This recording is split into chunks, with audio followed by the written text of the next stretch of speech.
The realization of perfect peace.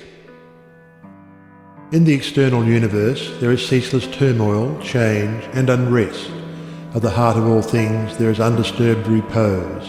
In this deep silence dwelleth the Eternal. Man partakes of this duality, and both the surface change and disquietude and the deep-seated eternal abode of peace are contained within him.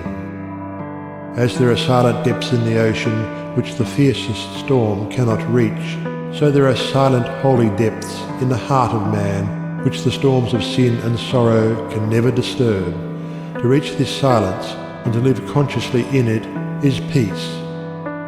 Discord is rife in the outward world, but unbroken harmony holds sway at the heart of the universe. The human soul, torn by discordant passion and grief, reaches blindly toward the harmony of the sinless state, and to reach this state and to live consciously in it is peace. Hatred severs human lives, fosters persecution, and hurls nations into ruthless war.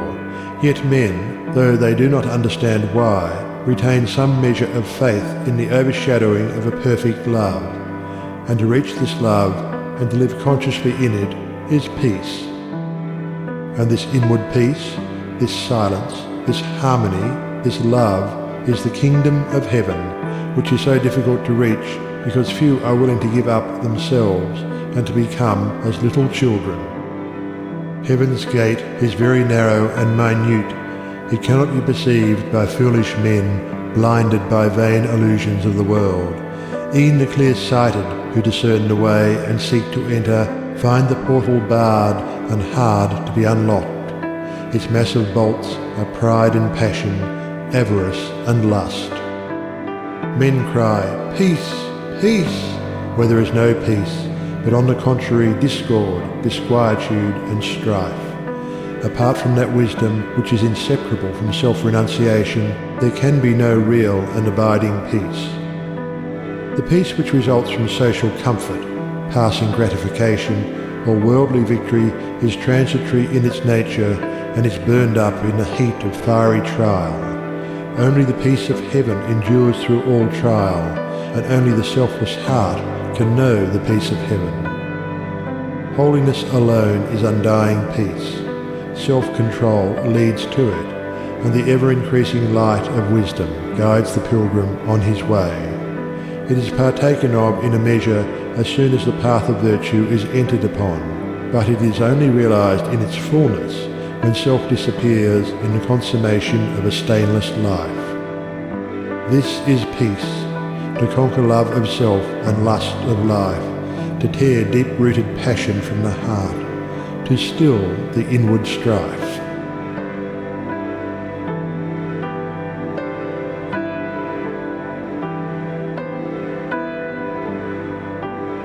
If, O reader, you would realize the light that never fades, the joy that never ends, and the tranquility that cannot be disturbed, if you would leave behind forever your sins, your sorrows, your anxieties and perplexities, if, I say, you would partake of this salvation, this supremely glorious life, then conquer yourself.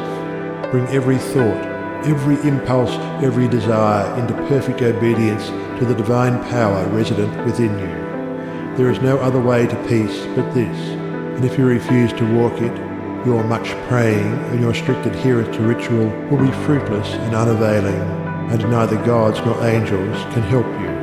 Only to him that overcometh is given the white stone of the regenerate life, on which is written the new and ineffable name. Come away for a while from external things, from the pleasures of the senses, from the arguments of the intellect, from the noise and the excitements of the world, and withdraw yourself into the inmost chamber of your heart, and there, free from the sacrilegious intrusions of all selfish desires, you will find a deep silence, a holy calm, a blissful repose, and if you will rest a while in that holy place and will meditate there, the faultless eye of truth will open within you, and you will see things as they really are. This holy place within you is your real and eternal self. It is the divine within you, and only when you identify yourself with it can you be said to be clothed and in your right mind. It is the abode of peace, the temple of wisdom, the dwelling place of immortality. Apart from this inward resting place, this mount of vision, there can be no true peace, no knowledge of the divine, and if you can remain there for 1 minute, 1 hour, or 1 day, it is possible for you to remain there always. All your sins and sorrows, your fears and anxieties are your own, and you can cling to them, or you can give them up.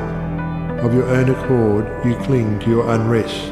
Of your own accord, you can come to abiding peace. No one else can give up sin for you. You must give it up yourself. The greatest teacher can do no more than walk the way of life for himself and point it out to you. You yourself must walk it for yourself.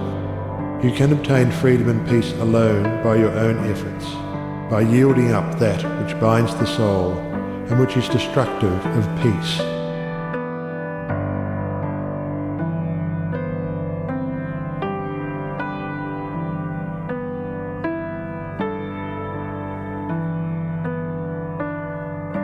The angels of divine peace and joy are always at hand, and if you do not see them or hear them and dwell with them, it is because you shut yourself out from them and prefer the company of the spirits of evil within you.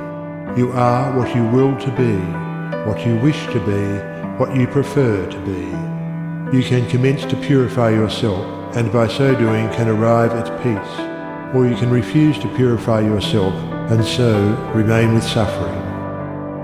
Step aside then, come out of the fret and the fever of life, away from the scorching heat of self, and enter the inward resting place where the cooling airs of peace will calm, renew, and restore you. Come out of the storms of sin and anguish.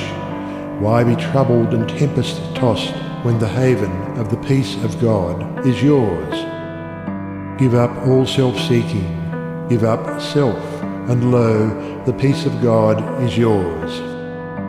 Subdue the animal within you, conquer every selfish uprising, every discordant voice. Transmute the base metals of your selfish nature into the unalloyed gold of love, and you shall realize the life of perfect peace. Thus subduing, thus conquering, thus transmuting, you will, O reader, while living in the flesh, cross the dark waters of mortality and reach that shore upon which the storms of sorrow never beat, and where sin and suffering and dark uncertainty cannot come. Standing upon that shore, holy, compassionate, awakened, and self-possessed, and glad with unending gladness, you will realize that never the Spirit was born, the Spirit will cease to be never.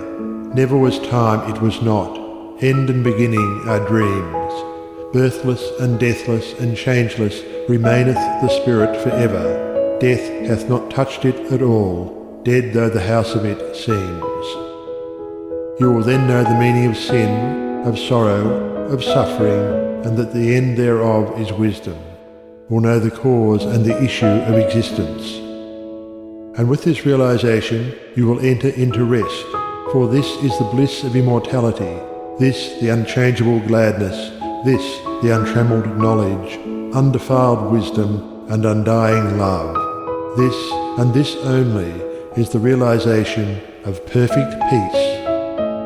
O thou who wouldst teach men of truth, hast thou passed through the desert of doubt? Art thou purged by the fires of sorrow? Hath ruth the fiends of opinion cast out of thy human heart? Is thy soul so fair that no false thought can ever harbour there? O thou who wouldst teach men of love, hast thou passed through the place of despair? Hast thou wept through the dark night of grief? Does it move, now freed from its sorrow and care, thy human heart to pitying gentleness, looking on wrong and hate and ceaseless stress? O thou who wouldst teach men of peace, hast thou crossed the wide ocean of strife? Hast thou found, on the shores of the silence, release from all the wild unrest of life? From thy human heart hath all striving gone, leaving but truth and love and peace alone. End of section 7. End of The Way of Peace by James Allen.